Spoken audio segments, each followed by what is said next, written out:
Hi, welcome to this week's Authors Love Readers podcast, where we delve into the stories behind the stories. We're asking authors questions, some of them fun, some of them serious, and from their answers, you're going to learn things you never knew about the people who write the stories you love. My name is Patricia McLinn. I'm your host and designated question asker. Hi, I'm Nancy Warren, and I'm an author who loves readers.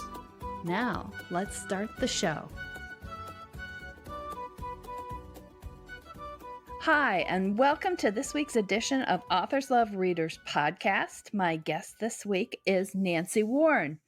And one of the strange things about this is we haven't known each other that long. And that is very unusual. Usually I'm talking to people I've known into the dark and misty ages. But we've known of each other, and we met each other for the first time in February at the Unconference in San Francisco. So Nancy, tell the listeners what you write, what your stories are mostly about. I write in two genres. Like you, Pat, I've come out of romance for, as you say, since the dark ages. And I still love romance and I still write it. Primarily, I do a small town contemporary romance series set in Oregon. But I've also, in the last 3 or 4 years, branched out into cozy mystery, which is another area of writing that I just love. So I have a series in that too. That's terrific. And tell us the name of the cozy mystery series. It's the Tony Diamond Mysteries. Tony Diamond is basically a Mary Kay lady. And so she's kind of fun and larger than life and barges in where angels would fear to tread, which of course are all quite good qualities in an amateur sleuth. Yes, you can. It's hard to have shy, retiring amateur sleuths. Yes. Because they retire and then you don't have any sleuthing going on. Well, they work too, but yeah, I think for me, she was more fun because she's so active. Yeah.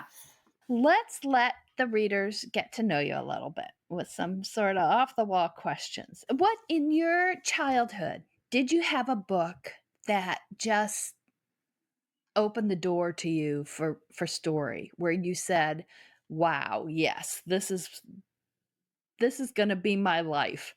I have two. So when I was much younger, Nancy Drew, and of course my name is Nancy, and so I felt a real connection to Nancy Drew, and the team, and I loved everything about those books, and the way that she would always figure out what was going on, and so no surprise that I've ended up writing mysteries. And my other one would be Pride and Prejudice, which my mother gave to me when I was so young. I thought it was called Pride and Prejustice. But when I finally did read it, it's still my favorite book of all time. And I still go back. There isn't a thing you can't learn about writing that isn't in Jane Austen's books. Do you know how old you were the first time you really read it? I was 12. Wow, that is young to be reading it. Yeah, and I don't think I understood it, and then when I read it again, probably when I was about 15, and I probably read it every couple of years since then, and you always get something different out of it. That's amazing. When you were growing up, and so I think this is sort of a revelatory question of whether you were destined to be a writer. Did you have stories that you rewrote the ending to? I still do that. Yes, I've always done it. The most recent one, oh no, hang on, my mind is going completely blank here. Anyway, it doesn't matter, but I still do that, particularly a book, well, actually on Chesil Beach, which they've just made a movie of. And I loved that book. It's Ian McEwan, and I thought it was wonderful, but I still don't buy the end. And sometimes I think men twist things to the dark because they think it makes it more literary, but really, those characters, the way I read that story, and as you said, it's such an interactive journey. To me, it ends wrong. So yeah, I might not even see the movie because I don't want to see that end, or else I'll have to walk out before it's over. So yes, I did do that, and I still do it. Yeah, and I didn't know that people didn't do that for a long time. I thought everybody did that. But... Pat, there's normal people out there. They're not all like us. Well, that answers one of my questions of whether you think authors and writers are different. So apparently the answer is yes. Definitely. I think there's a I think we have a thinner membrane between us and the outside world, which is, I think why so many of us creatives, suffer from depression or mental illness or alcoholism, because I think we feel too much, and it's too close, if that makes sense. And so, Hmm. yeah, I definitely think we are a little bit different, and it has both amazing. It's an amazing gift, but you have to be a little bit wary too with your gift. What is your favorite taste? Chocolate. No. White chocolate? Dark chocolate? No, sadly, a really rich and beautiful milk chocolate, preferably, Oh. yeah, preferably Swiss or Belgian. Yeah, I am quite the connoisseur of chocolate. So do you have a favorite brand? Um, probably Lint, or I'll go with the green and black organic. I like that one too. So, okay, we'll take us away from that and we'll say, what's your favorite color? My favorite color is purple. And why? Would you associate that with something? I think, well, my favorite flower is the iris. I love the Uh, ocean and sunsets, and I think it's a happy color. I don't know. It's got the cool of blue and the sort of bright excitement of red, and you blend them together. I've never really thought about it, but it's my favorite color. is there something from earlier in your life that used to you really bother you and now you look at it and you think, what was I thinking? Something earlier in my life that used to really bother me. Probably oh, this is so awful, isn't it? But I think it was my thighs. Like, it was, when you're young, and Uh, it's like, if I could go back and say to my younger self and to all young women, you are so beautiful and you will never be more gorgeous than you are now, but it would be like you'll pick that one thing that is imperfect and stress about it. And now I think it's just so funny because who really cares once you get old and you get a bit wrinkled and everything's going south anyway? It's like, I wish I had been more loving and kind to my younger self. Yeah. maybe that saves us from being too conceited or, too self-loving. I don't, is there, you know, because you should love yourself, but that's interesting.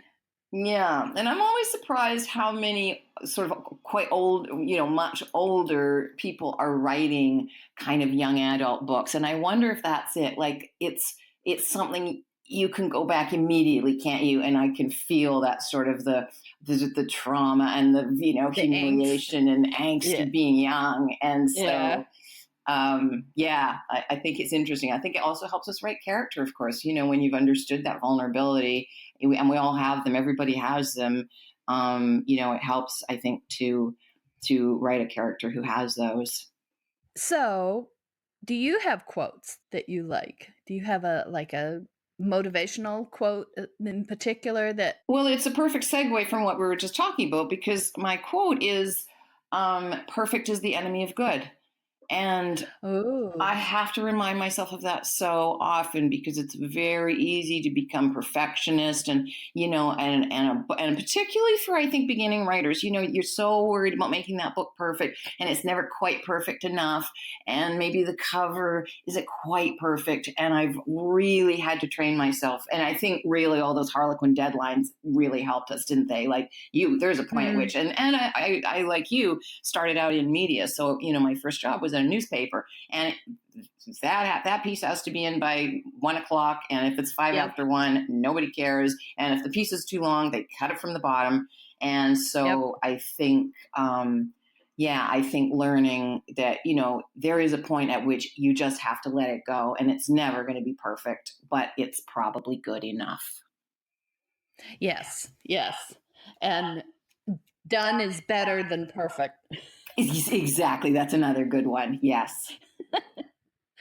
So, do you did it, where did that quote come from? Do you know? Did it come in particular? I always wonder if it came from your parents or from somebody you worked with or if you found it. Yeah, my parents were, my quote from my childhood, and this was like a therapy session. You're hearing all my deepest, darkest secrets, but the voice I hear in my head is my mother's, and it's, you're the oldest, you should have known better. And I think that is a quote that has shaped my life more than any other, because of course I think everything is my fault, right down to global warming. So to have discovered this, which I probably read in a business book somewhere, I don't remember, but to have sort of now look at the other side and go, no, actually, everything isn't my fault. I don't have to be perfect. And what I do is I am never going to be perfect. What I do is never going to be perfect. And Mom, you were wrong. This is a tough question. Have you had good advice that you've ignored, and then how did that turn out? Oh, I've had all kinds of good advice that I've ignored. I have a very unfortunate tendency to get pulled away by the next shiny thing that flies in front of my face, even when I know it's the wrong direction. And so I think the best advice I've had since I became independently published is you've just got to stick to your knitting and stay in the same series and publish very regularly. The more frequently, the better. And I was doing this and doing very well. And then I decided that I wanted to move to the UK and that I would do a master's degree in creative writing, which was absolutely wonderful. And I had the most amazing year. And I wrote a psychological thriller, which isn't even something that I don't even think I did a very good job of it. And I thought that I could continue to run my business. And apparently you can't do that. It was just, all encompassing this master's degree. So yeah, if I just listened to that advice and waited and maybe done, my master's in a few years, that would have been a much smarter thing to do. But then flip it on the other side. Have you had good advice that you ignored, and eventually it turned out to be the right thing? You mean not doing the thing was the right thing? Yeah. Ooh. No, I can't think of any. Unfortunately, I'm much more likely to. I take people's advice too easily without sometimes thinking maybe it was right for you, but is this right for me? I think I stayed with Harlequin way too long, which seemed like the sensible thing at the time. And yeah, no, I actually can't think of anything. I'm sorry about that. No, that's okay. Don't apologize. I was thinking because in fact, you're bringing up staying with Harlequin too long. I kicked myself for remaining with them. I was, from the beginning, they kept telling me I was pushing the envelope and I couldn't see the envelope. Yeah. So that was pretty clear indication we weren't the best fit. So, and I sold well enough that they continued to want things from me, but never well enough to be left alone. So they kept fiddling, and wanted me to do different things. And I kept trying because by gum, I was going to succeed. So eventually I was kicking myself. And then when the indie came up, I had the rights back to a lot of those books because I had just wanted them in my hot little hands. It was no great view into the future that this was what was coming. I just wanted them in my hot little hand. And a lot of them were books that I had written during that period that subsequently I kicked myself for. So that's one of the things I think about, that we can't necessarily know how things are going to turn out. And from that, I've developed the saying that kicking yourself is a really lousy exercise program. So I could not agree with you more. Yes, you'll get nice strong calves, but lots of bruises. But you know what? Although we stayed too long with Harlequin now, and I'm just starting to get, they're still hanging on to a load of my books, which is kind of, something I'm working on right now. But getting them back is like, oh my God, it's like free money. It's a book I don't actually have to write. So that's kind of fun. Well, and it's like, it's like getting old friends out of bondage. Oh, is that true? And so are you now going back, and those books that you were like, you felt like you weren't allowed to push the envelope, as you sort of re-edit, which I assume you're doing, are you putting in that bit more envelope pushing, or are you just saying, these are the books this woman wrote and she deserves to have them as they were at that time? A mix. It depends on the story. A couple of them I have torn apart and rewritten because they were not they were not my vision. Yes. And like I did 4 books in a series last year. into early 2017 that I'd gotten back. And it was a real mix. A couple of those books I just tweaked. One of them I did quite a bit of work. The fourth one, and not the last of the four, but it was the second, I think, I really pulled apart and rewrote it because I'd had an experience and I had a lot of editors there. And that particular editor wanted me to repeat stuff a lot. Yeah. And it drove me nuts. And it became not my vision of the book in other ways, bigger ways than that specific little thing.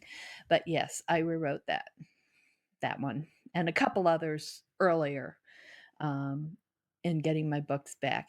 And it didn't seem to have, it wasn't like the earliest books were pulled apart more. It just seems to be idiosyncratic with different books of whether Yes. they really hit my vision or not. And sometimes it's the editor, isn't it? They're just so busy trying to impose their vision on your book that it ends up being something completely different. That happened to me a few times. It did. Well, I think it's 34 editors in maybe 32 editors in 24 books. So I had a lot of editorial experience. My gosh. Yeah. And some of it was editor churn. There was a lot of editor churn. Some of it was that I was on time, which I was told was early delivering my book. I had an email from an editor that said I'd messed up her schedule by delivering on time. So I don't think many people have had that email. Deadline, I think because I had edited for a long time myself, was at the Washington Post, and accidentally I got a copy of a notice from the editor to the copy editor that said, "This author is very picky. If you change something, be sure you're right." Oh, that's the best note you could not see. That's fantastic. Yeah. Because I think, it is our work and we have to stand up for it. Yeah. But I thought that probably did not endear me to any of those people. But I would have made the same choice again. So, okay. Well, we're talking about editing and all that. And I think I hope all of us actually have bad habit words or phrases that we use and then have to go back and find and change. So share. What are yours? I think a lot of us have the same ones. Mine are those, just, only. I have a wonderful copy editor and she pulls me up. I have a funny way sometimes of just phrasing things where I think it's like, again, being a woman and being a pleaser, when I speak, I'm often almost sort of apologetic and I'll sort of work up to what I want to actually say. Whereas in dialogue, of course, that tends to be really boring. So I notice she'll catch, I don't know, little stupid phrases like, well, I don't know if you've thought about this, but, and then, after the but is really the only thing you need in dialogue. So that's a little bad habit I have. Do you ever find yourself mentally editing your conversations and trying to take those phrases out? It depends. Sometimes, if it's a bit of a boring conversation, then I'm more likely to do that. But when you get sort of, when you're really engaged and you're more interested in the content, then I think that's probably a better conversation, even though maybe my prose isn't quite as precise. In addition to being an ongoing editor, I have my own strange little desert island. On this desert island, you get to bring 3 movies. So there's the capacity there to play movies. But for some reason, it will only ever play these 3 movies forevermore. So you have to live on this desert island. You get to bring 3 movies. You're going to watch them over and over and over. Which 3 movies? Well, probably it's no big surprise to you that I would choose Pride and Prejudice, because that's like 8 hours, the one with Colin Firth. Gosh, I'm very dull. I would probably take the Emma Thompson Sense and Sensibility, which was directed by Ang Lee and I think is just a wonderful movie. And then to shake things up a bit, I might take... Oh, I don't know. A thriller. Maybe something like the 39 Steps. I know it's very old, Oh, yeah. or a Suspicion. A Hitchcock film. I think would be the third thing I'd take, because I think they never get old. I could, watch them over and over again. Those never get old to me. Suspicion is fabulous, and I understand that was one where they changed the ending, that they were Yes. gonna have maybe I shouldn't say okay, spoiler alert, if you Yeah. have not watched the movie Suspicion, don't listen, go la, la, la, la, la, but they were gonna have him be a bad guy, Yeah. and I Yeah, I think in the original material yeah. he is a killer, and I think Cary Grant, wasn't it Cary Grant that was like, "Well, I'm certainly not going to be a killer in this movie," and so they changed it. But didn't that save us a job? Because of course We you and would I have would have had had to to rewrite that ending anyway. but do you know, speaking of, Cary Grant wasn't gonna be a murderer, there is a movie in which Jimmy Stewart is the murderer, and it's a Thin Man movie, and every time I see that, I'm like, "That's wrong." That's That's just wrong. wrong, and yet interesting casting. Well, it was really early in his career. Yeah. Yeah. So, all right, let's talk some about your writing, and we'll start with the happy things in particular. Do you have a book that you can look at and say this was the most fun to write? This was the easiest writing experience. And in that, do you find that easy writing experience necessarily translates into how people read it? Weirdly, the last book I wrote was like that. And usually, you look back in the mists of time and you think books were easier to write than they actually were. So this must have actually been this easy. And it was weirdly based on, it's my daughter actually, and my daughter, who is 26 years old, and she's just one of those people. Yes, she's pretty, but she's got some kind of a quality that, and the poor girl, it was much more of a curse. See, I'm doing it again. I'm talking, I haven't got to the point yet. It's much more of a curse, I think, than a gift. Is that these odd people fall madly and deeply in love with her like the instant they see her, like, courtly love from the Middle Ages. And she had all these really funny things. We went for pizza one night, and we're sitting, and I had my back to the kitchen, and, she was sitting there, and my pizza came up like some nasty round, and her pizza came up in the shape of a heart. And then Oh. somebody in the kitchen was obviously in love with her. And then they sent her a tiramisu dessert that, we hadn't asked for because I got nothing. And she would just be, people would put ads in the paper, this girl I saw in the coffee shop, or someone would be sketching, and then they were sketching her. And so these things just kept happening to her. And she was just horrified and mortified by the whole business. But I thought it was the most wonderful thing to be, as a character, because of course it seems like, other girls would be jealous of you, and yet it's such a curse because she like started not wearing makeup and trying to downplay her looks, none of which ever worked. So I thought that was such a fun thing to do for a character. And of course this person is nothing like my daughter, but I think maybe because that's something that I was so familiar with, and it was just fun, and it was different, and I kept making up these new fun things that would embarrass this poor girl even more. And so that's the most recent one I wrote, and it's called The Daisy Game, which is, he loves me, he loves me not. And it's coming out, it's out in June. Yeah, that was probably kind of just wrote itself. It was a gift. Yeah. Oh, love those books. Love those books. That's a terrific story. So and that segues to what a question that we get asked, and one of the readers has asked, of where our stories come from. So that you explain that one, but where do your other stories come from? Because this reader says that she knows people who dream their stories, and other people have characters take up residence in their heads. I think the trouble is they all come from such different places. Certainly I rarely dream plot, but I dream about my heroes. I know my book is going well when I dream about my heroes, because of Oh. course I'm in love with them all. If I wasn't, that would be really hard to write romance. If you have to be in love with your heroes. I dreamt the other night, strangely, I'm working on I'm working on a new series that's going to have some knitting in it, and I don't knit.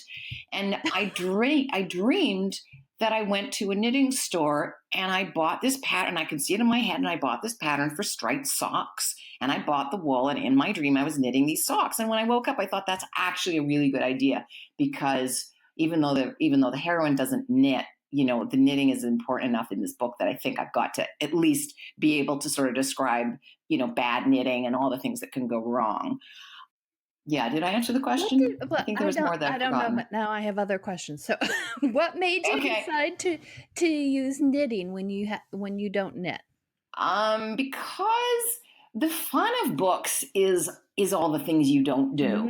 And the things I know how to do, I don't really want to write about cooking. I'm a good cook and I cook all the time, and it's not interesting to me. I'm much more interested in things I don't know how to do, and things that are foreign. So, that's why I think my favorite heroine, which you didn't ask me, but I'll tell you anyway, my favorite heroine is Toni Diamond, because she is so utterly unlike me.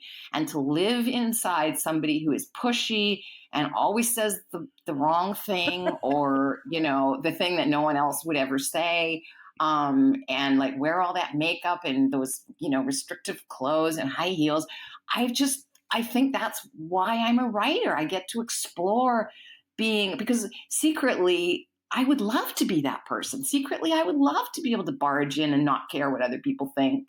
And, like sell makeup to people that are not remotely interested in it. I think that would be really cool. I totally understand that living vicariously, basically, and getting to experience and experiment with a lot of different things. But it also requires, maybe not so much with Toni Diamond, but with your knitting, you're going to have to, if you haven't already, do research. Yes. Because a lot of your readers are going to know whether you get it right or not. So how do you approach that research? Well, knitting, of course, is pretty easy. I will actually go to the store and or I might take a knitting. I was thinking I might actually take a knitting class. So that part's easy. The more complicated research is, I think, so long as you approach it, so long as your character isn't an expert in it, then I think readers are willing to be a bit more forgiving, because it's perfectly understandable that an amateur sleuth isn't going to be able to maybe identify exactly the kind of gun that was used, whereas a law enforcement officer, you would expect them to know that. So that's one of the things I do to give myself a bit of a pass, is I wouldn't write about a knitting expert because I'm not good enough at it as a knitter.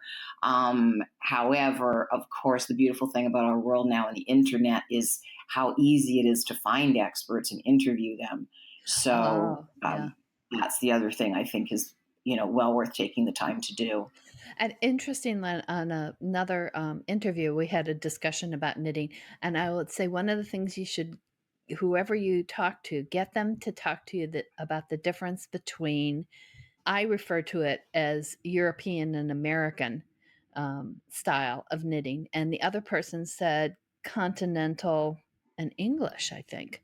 But one way you hook the yarn with the tip of the needle, and the other way your hand puts it over the tip. So they're very different, and there are different schools, and so there's a little piece of research for you. Well, that's fascinating, because I didn't know that. Thank you. And most people either teach one way or the other, so get to know about both ways. You can have a dispute. Which is better, ongoing thing. Okay, when you're writing a book, do you celebrate when you start? Do you mark progress in the book when you finish? Do you pay attention to those things? You want to definitely pay attention to them. I don't celebrate when I begin, because the act of beginning, I think, is its own celebration, isn't it? Like, you start off with all this wonderful enthusiasm, and that book is still perfect in my head when I begin. And then as I slog through and get to the middle, and it all starts to fall apart, then that's the slough of despond for me, and I just have to slog through it. And then I get to the end, and then I got this from Shelley Adina, actually a really good friend of mine, and she used to buy herself a little piece of jewelry or a little gift at the end of every book. And I thought that was such a good idea that I have now started to do that myself. And it won't be, it might be a pair of earrings or a pretty necklace or something that reminds me of that book in some way. And I think it works not only just from the point of view of obviously a reward, but I think psychologically, we love rewards. And so psychologically, then when you start the next book, you're like, and when I finish it, what shall I buy myself? Oh, that's interesting. That's very interesting. I have never done that. I often start books in the middle. So the middle of the book doesn't bother me. The middle of the writing bothers me. You start books in the middle? Yeah. Okay, often. I've never heard that before. Really? Why? I write out of sequence. Because that's usually when the characters come to me. That I have this, often I have a scene in my head that just is there. And it's usually people in dispute of some sort, whether they're arguing or, overtly or not. Yeah. And I don't know who they are. And I liken it to being in a restaurant and eavesdropping and hearing this confrontation or dispute, and then having to figure out how these people got there and then figure out where they go from there, as well as little things like their names and what they do and what the plot is and all that. But it usually starts like my first book, Hoops. It started with a man and a woman on a basketball court, and she's in business clothes, and she takes her shoes off because he tells her she can't come on the hardwood with her heels on, and he's in workout clothes, and they're going back and forth, and I know he bounces the ball to her, and she's not very good at basketball, but that's what I got first, and I knew some of what they said to each other, but mostly I knew the feel of it. Yes. I knew in particular what she was feeling. Don't ask me where it came from. I have no idea. Fascinating. I have never heard a process quite like that before. Yeah. Well, that's why I didn't fit very well with traditional publishing, I think. I hear you. Yeah. So if you didn't write, what would you do? Well, in my fantasy Nancy, I would be a Broadway musical star. I would sing and dance on Broadway. I think that is the most marvelous job in the world, and I just love musicals. I love sitting there and watching them, but I can't sing or dance. So I know. That's a drawback. So my previous careers were media and public relations, and I'd probably do something like that. Much more interesting to be a singing and dancing musical star, though. Yeah, and as a kid, I had this vision that I was the lost heir to the Spanish throne, which had a few drawbacks in that I'm not Spanish. Yes. So do you speak Spanish? And they hadn't lost any heirs. But it never bothered me. I was power of the imagination. And again, I don't know where that came from. This very Irish-looking girl in the suburbs of Chicago. The lost heir to the Spanish throne. I like it, though.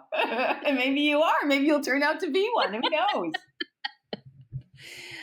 Okay. So while you're writing along, what's your favorite part of the process?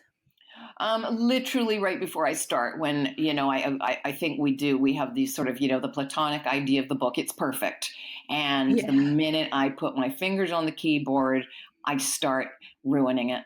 And that's both I know, because it's never going to be perfect. There is no such thing. Even Pride and Prejudice is probably not perfect if one looked hard enough. But there is that, see, because I don't start in the middle. I actually start at the beginning, strangely enough.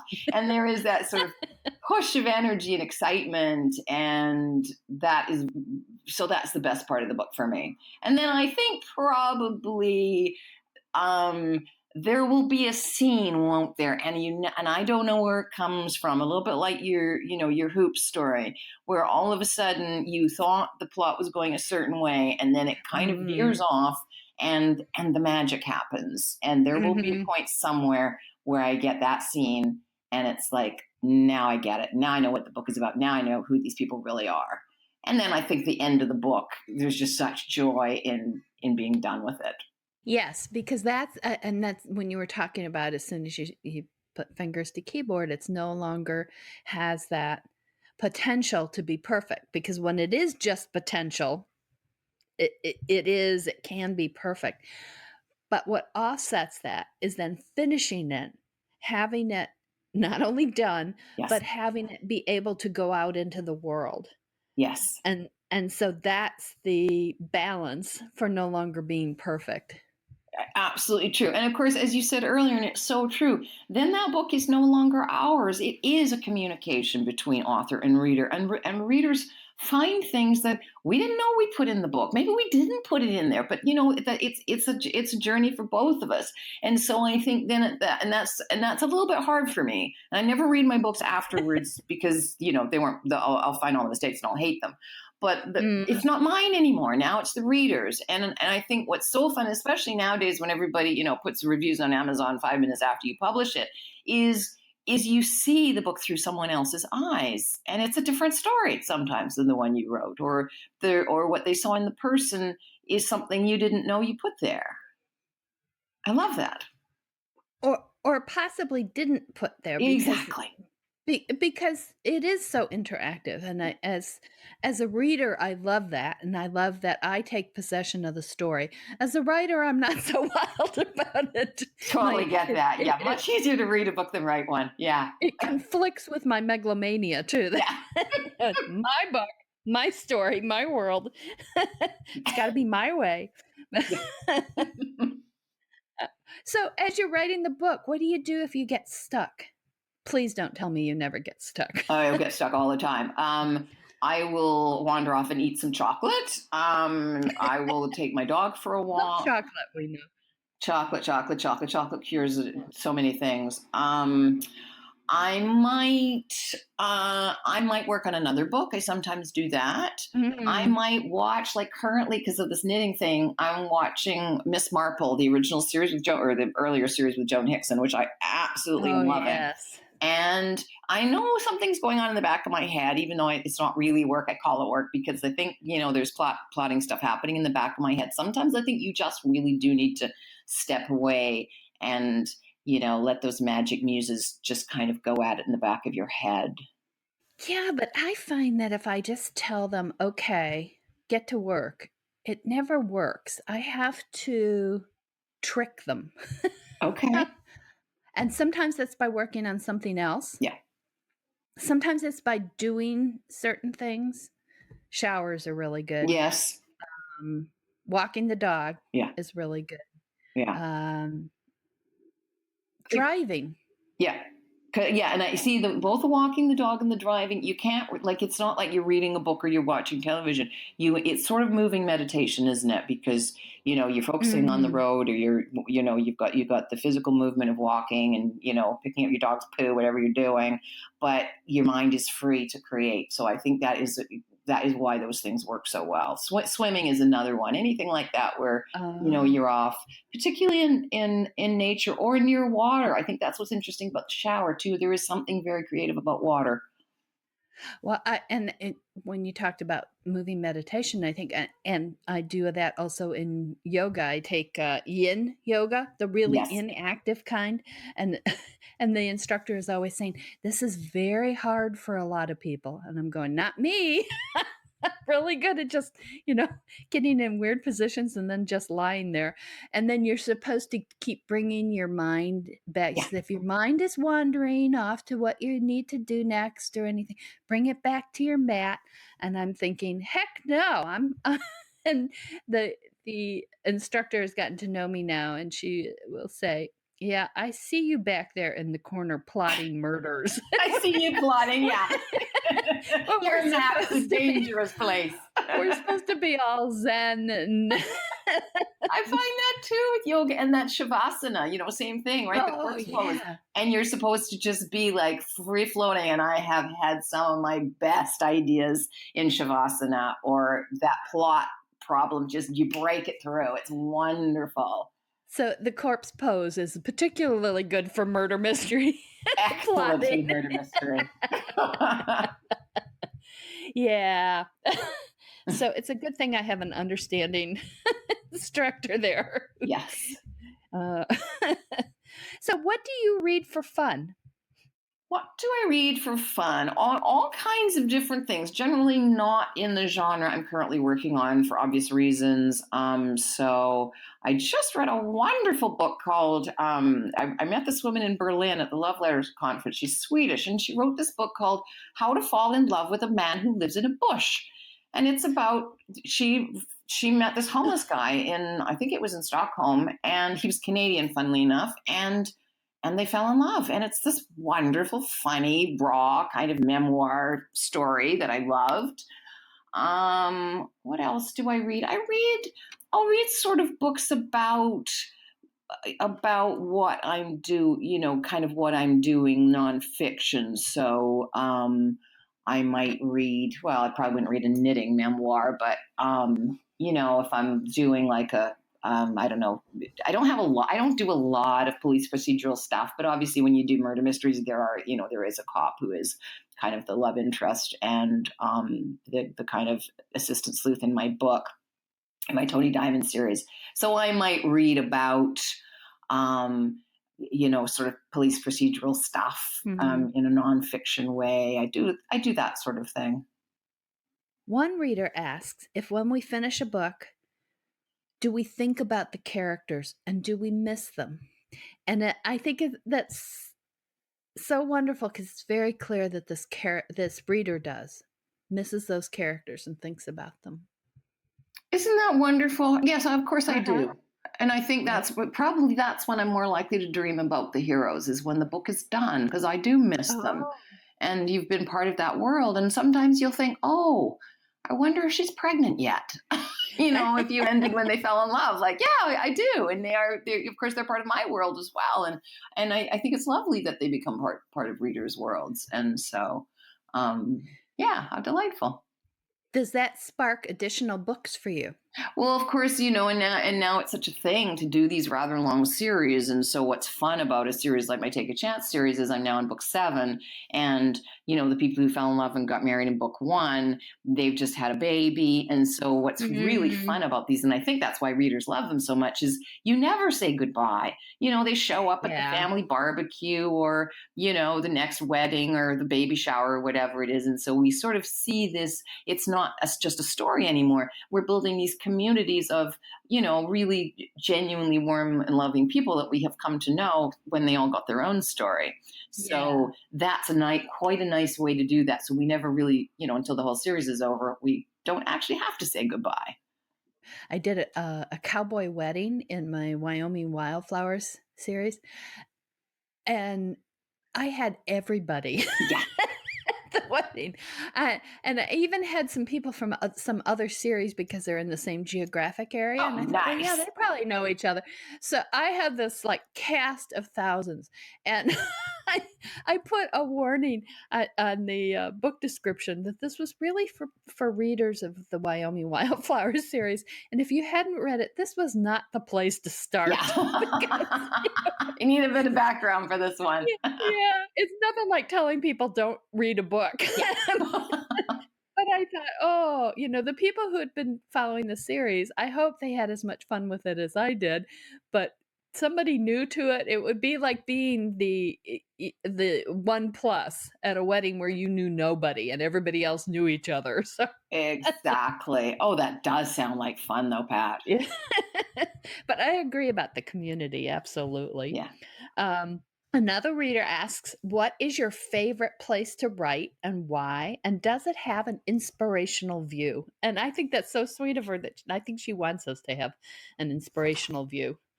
I think if I had an inspirational view, I wouldn't get enough work done. I'd be too busy looking at my inspirational view. So I do have an office. I'm sitting in it right now. It's got all my favorite books. All my old friends are around me. My dog is Oh, at the moment curled up at my feet. That part works for me, that sense of familiarity. But I often, and actually, that's another thing I do if I'm a bit stuck. I will often just pack up my laptop and I'll go to a coffee shop. I love ferry journeys because, or, train journeys where you hopefully don't have any internet access and it's just you and the story. And maybe like in England, I would be on the train all the time. And sometimes you'll be like 3 and 4 and 5 hour journeys. And they're the best because you can really get a lot of work done. And of course, you look out and there's the English countryside going past. yeah. So that's a really nice. And I think movement, again, going back to that sort of what do you do when you're stuck, any sense of movement, psychologically, we're going forward, aren't we? So that helps. Yes. When you first said you went on ferry journeys, I was thinking FAIRY, and I'm thinking, wow, what did she do that? My fairy comes and picks me up on her wings and we go for a journey. Wouldn't that be just wonderful? I had this vision, Nancy. Sorry to disappoint you. It's an old boat. Yeah. Oh, well. So our imagination, or my imagination, gets me in trouble again. Okay. As long as we're talking imagination, this is a terrific question from a reader. If you could write a book with any author, alive or dead, ooh, we might know about the already, but who would you want to work with and why? Oh, that's a really good question. There are so many. Agatha Christie would be really fun. Oh, I don't think I'd want to write with Jane Austen. It would be too that was intimidating. the one that was. And Oh, okay. she's perfect. And what would I bring to the table? Susan Elizabeth Phillips. I think she's just a wonderful, and she's so funny. And I would hope that I could learn a lot about sort of timing and humor, which I think she does so brilliantly well. Who else? Live or dead? Maybe Somerset Maugham, those wonderful. I think I could help him because he's wonderful and brilliant at plotting, but I think his female characters leave something to be desired. And so I could maybe make those a bit better.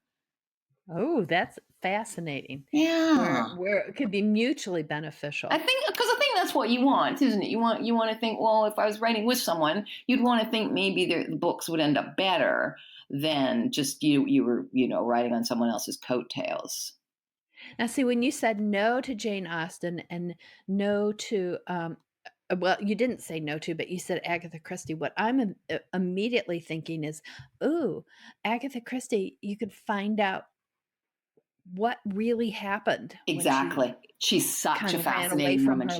She's a mystery novel herself. And Jane Austen, you could find out who she really loved and what her life was really like. And what happened in those, what was it, 9 years that she didn't write? What happened then? Yeah, I think it would be fascinating. But I wouldn't want to write a book with her. I would write books with Agatha Christie.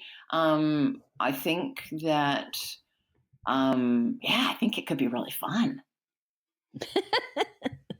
See, my mind immediately went to finding out their secrets. I know, because that's what we do, right? We're looking for character. There's a British author named Sophie Hannah who actually has been invited by the estate of Agatha Christie, and she's like she's dug up Poirot and is writing them. And I wonder what that's like for her. I don't know, because she's but she's sort of put on the Agatha Christie hat and she's writing them unless Agatha Christie's come back, and she's doing them without any help. But it'd be kind of nice to work with the actual author, I think. Would you collaborate, or is that something that interests you? I absolutely would in a minute. It would have to be the right person and the right project. But yeah, I absolutely would, because it's such a lonely business, isn't it, this writing of ours? And reasonably extroverted and I like people and I think it would be fun and you could sort of keep each other on track and maybe, the things I'm not good at, someone else would be very good at and vice versa. I'm not good at setting and I have no sense of direction. I can't do sort of, something was facing north and in the southwest corner, which I think is, you find in a lot of mysteries and thrillers and I'm hopeless at that. So I would quite like to work with someone who had that kind of strength. And then, my strengths are probably character and humor, I think, are what I do well. So that would be what I would maybe bring to the table. No, I think it would be fun. Yeah. That's interesting. My megalomania kicks in again. Yeah. My story. Yeah, wouldn't work for you. And as listeners, if the people listen to the podcast all the time, they've probably heard me say before that my parents and my older siblings told me that my very first phrase, multiple words, was "do it my own self." Oh, that, and even though I haven't known you that well, Pat, that doesn't surprise me at all. Yes. So that might not be the best the best collaborator in the making there. No, unless it was very clearly your book, your world, and they're just, doing what they're told. Then you'd be okay. Oh yeah, a minion yeah, I could take. Right, a minion. That's what we need. Okay. So another two readers have asked these questions, and I always put them together, and maybe I shouldn't in the future, but for this time, having introduced it that way, I will. One says, how much does it bother you to find editing errors after the book goes live or is printed? And the other says, when the cover image doesn't match the character description. And she says, a pet peeve of mine, how does it feel for the author? Well, of course, nowadays that we're indie publishing, all that is on us. So I feel horrible if I get, and people are quite good. I think there are readers who will write to Amazon or they write to you and they let you know. And I do occasionally get that. And they'll say, oh, I found this typo. I found, some inconsistency. And so then me as the author now, because I'm also the publisher, I can go back and fix that. So that's really actually quite helpful. In the old days when it was, Harlequin or another publisher, and I had no control over that, that would be heartbreaking and you can't fix it. Covers are the same. We're in chart, we're our own publisher now. And so one thing I've learned about covers, which is really interesting, because I've always been, as a reader, I'm like that. I'm like, okay, she's a blonde on the cover, and in the book, she's clearly a brunette. That's really annoying to me. But what I've learned now that, I have to purchase covers and get them designed is, in fact, what you actually want is the feeling of the book, is the emotion that's in the book. So now I care much less actually if the character on the cover doesn't exactly match my character in the book. I'll probably just change the hair color or whatever was wrong in the book if I can find the photo of the couple that is saying what I want to say, or the whatever, the background, whatever it is that about that picture that I liked. I'll probably go with the right feeling on the cover and then worry about the details in the book. So we've talked quite a bit about readers. What sort of interactions have you had with readers? How do they approach you, or what are the things that they often say to you? Well, of course, it's changed quite a bit over the years. We used to get those lovely reader letters, and then more recently, it's more likely to be emails, or you see people at conferences. My very favorite, the one that sticks out in my mind the most, I wrote this book, and it was a blaze. It was a fairly early blaze, and it was called Whisper. And it's one of those, she really knows him, but she doesn't really realize she knows him, and they always meet in the dark. And he whispers. He never speaks in his normal voice because she would know who he was. So he's got some reason, which I can't remember why. Anyway, so he always whispers to her, and it's kind of a thing all through the book. And I got this lovely letter from this woman who said, I could hear his voice, and I'm deaf. Isn't that wonderful? Gosh, that's fantastic. Yes. Yeah. But wow. Other than that, it's usually, people are lovely, aren't they? And they come up and, would you sign my book? And I love this character or whatever. Like people, I find readers are absolutely lovely. And sometimes I learn something. As we were saying earlier, they've seen something in the book that maybe you put there and you didn't know you did, or maybe you didn't. Mm-hmm. And they brought that themselves. And so that's always fun. I find chatting to readers about things like that. For a new reader, I think probably a lot of them will now be looking for Whisper. But for a new reader, where do you think is the best place to start? Somebody who's never read any of your books. Well, probably the best and safest, because I think I've got 3 things that you can read for free. So you can start the very first book in the Chance series, which is called Kiss a Girl in the Rain. That's free everywhere if you want to give me a try. The first Tony Diamond, which is called Frosted Shadow. And so all the titles are makeup? Thank you. Yes, because she sells makeup. Yeah. Okay. Yeah. That's great. And what else? And then I've got the Almost Wives Club, which is a bride series of 5 books. And the first one of that is free. And I think it's called the Almost Wives Club. So yeah, so that would be the easiest way, and it costs you nothing, and you can give me a try. And then if you like them, then hopefully you'll keep reading in the series. Yeah, I love that. I have a couple books free to romance, and then the first book in the mystery series. And to me, that makes so much sense, because it's a way for us, the reader and the author, to see if we're a good match.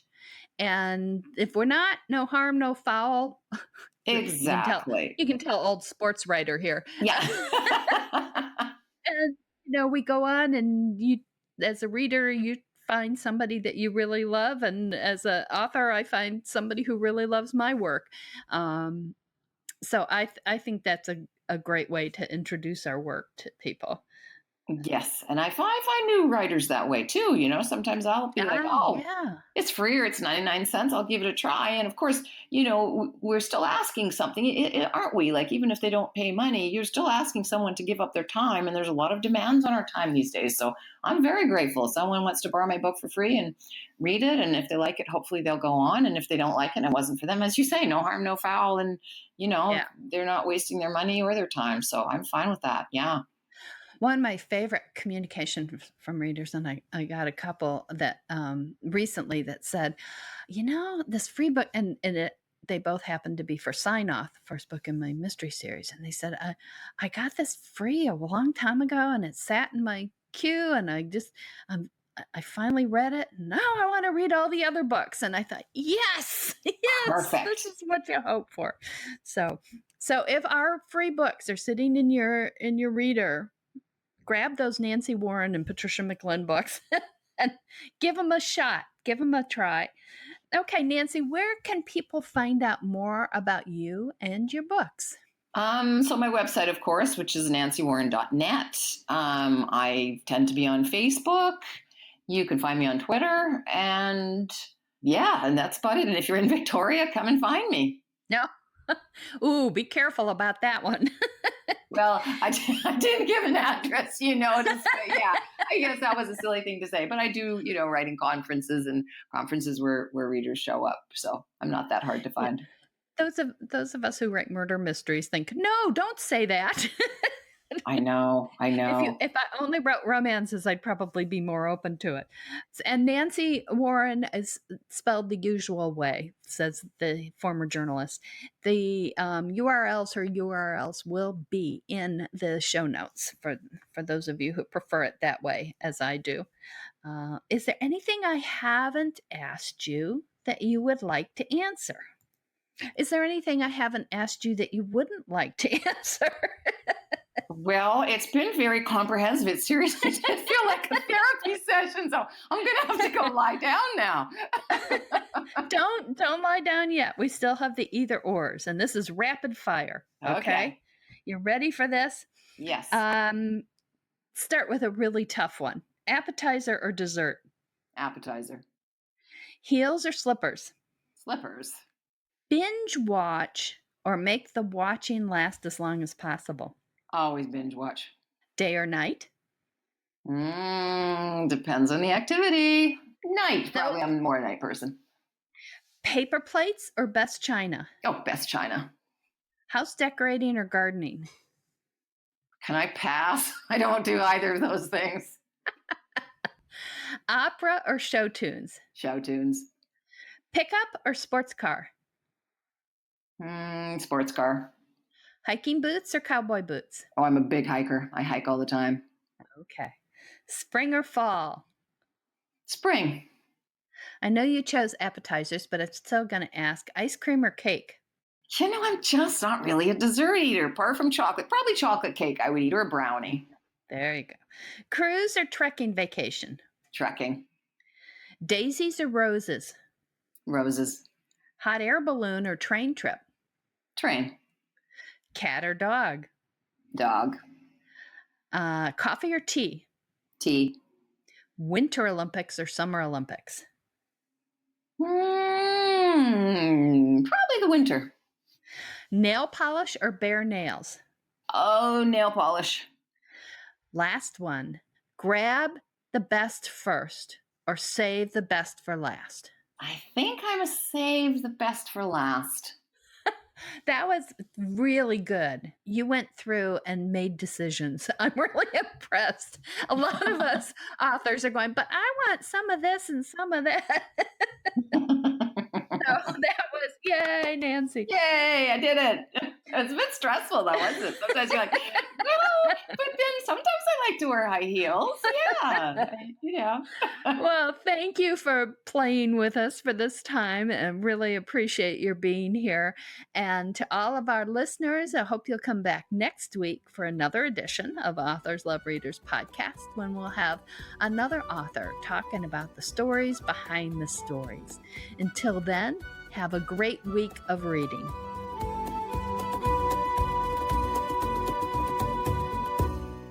That's the show for this week. Hope you enjoyed it, and thank you for joining Authors Love Readers podcast. Remember, you can always find out more about our guest authors in the show notes, and you can find out more about me at www.patriciamclinn.com. You can also send in questions to be asked of future authors at podcast@authorslovereaders.com. Until next week, wishing you lots of happy reading. Bye.